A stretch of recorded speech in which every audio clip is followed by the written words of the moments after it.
linens, making sure that you have good linens, that those are available to residents as well. So that's number 8. As we go to number 7, and the next few are a little bit about medication administration, med records. You know, we continue to see this, right, kind of those gaps in documentation of your medication observation records. So making sure that those residents that do receive assistance with self-administration of drugs, that there is that documentation. And you cannot wait hours or days to do that documentation. It must be documented immediately, as you know, with that date and that time, the medication. So make sure that you are following through with the documentation. And as you know, all of us been around a long time in healthcare. Our old saying always has been, if it wasn't documented, it wasn't done. So make sure that you are accurately documenting. Timely documentation is very important, especially when it comes to medication.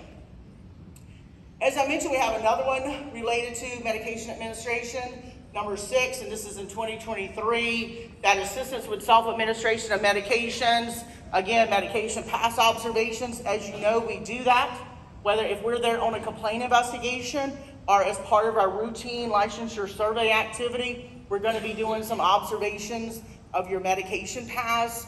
We're going to be looking at, to see who is assisting with medication pass, your unlicensed staff that are assisting with med pass. Are they following the medication guidelines, the self-administration guidelines? So these are things, that we look at and look for when we are doing your medication observation during our relicensure surveys, or on a complaint. Number 5, having your resident rights in A030, and I think a lot of you are very familiar with A030. It's one of those tags that continues to stay in our top 10, kind of hovering there. Normally number 5 are on up, but it's number 5 for 2023.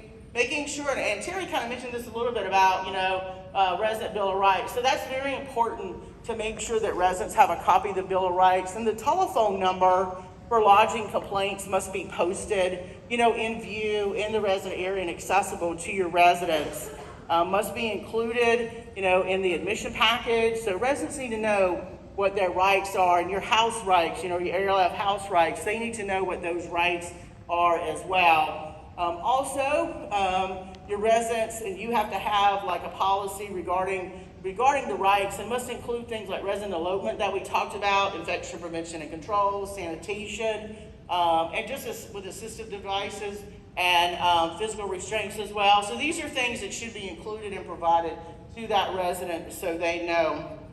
Additionally, other things that are required, developing that grievance process. And that's one thing, I mentioned earlier, and having that relationship with the ombudsman.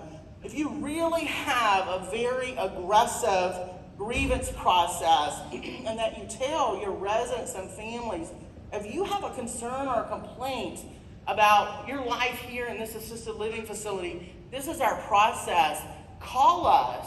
Reach out to the administrator, executive director, director of nursing, or whoever, your wellness director, whoever that contact person may be. And I tell my staff a lot of times, when we're working on things and everybody's busy and you're like, oh my gosh, I don't have time in the day to do one more thing. I can assure you sometimes if you take that 5 minutes to talk to that family or talk to that resident, hear them out, hear what their complaint is, and then follow back up with them. It's that second piece of resolution. What's the resolution to that? It will save you a lot at the end. And you may not see us, which is a bonus, I know, for a lot of you. But, it's one of those things to really make sure you have a very aggressive grievance process, in place so that you can resolve any resident complaints before they get to us.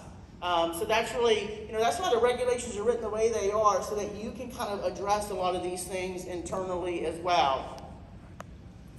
So that's number 5. As we get to number 4, again, a lot of you familiar with this tag under resident care and supervision. We've seen this a lot as it relates to residents with elopement issues as well. Must provide care and services to residents that you admit. As you know, make sure that you can take care of a resident before you admit them. Don't just say, oh yeah, I'm just gonna let any old body in. You wanna make sure you can take care of a resident. I will tell you a lot of times, and Unfortunately, this happened a lot during the public health emergency and has continued on even the past couple of years. Periodically, I'll get a phone call from a hospital and they'll say, well, I have this ALF that sent their patient to the hospital and now they're refusing to take him back. And they say to me, well, can you call the ALF and tell them to take this person back? Or maybe they can admit this person that we have that we can't seem to find a place for. I'm like, no, we can't do that. That's not what we do at the agency. So I have to provide some education to hospital staff about that. And I have to explain too, as you know, you should know and make sure if you can't take care of that resident, don't admit them, you know?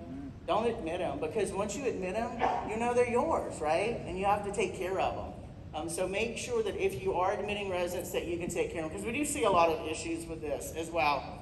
As you know, that facility has to notify that licensed physician within 30 days if that resident exhibits signs of dementia or cognitive impairment, or if that's been a change in status.